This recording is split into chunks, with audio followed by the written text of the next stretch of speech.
এশার নামাজ এবং ফজরের নামাজ যারা আদায় করে না, রাসূলুল্লাহ সাল্লাল্লাহু আলাইহি ওয়াসাল্লাম তাদেরকে বলছেন মুনাফিক। একেবারে স্পষ্ট বুখারীর হাদিস। ওই অপদার্থ হলো মুনাফিক, যে অপদার্থ এশা এবং ফজরের নামাজ।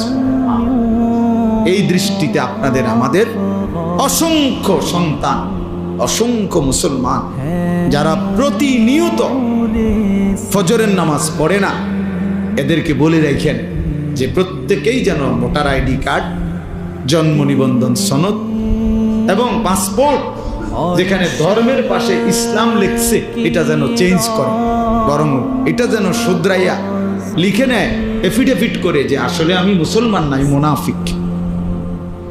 কেন? আমি ফজরের নামাজ পড়ি না, ফজরের নামাজ পড়ার জন্য কোনো প্রস্তুতিও নাই, আমার মানসিকতাও নাই। এমন অসংখ্য জানোয়ার আছে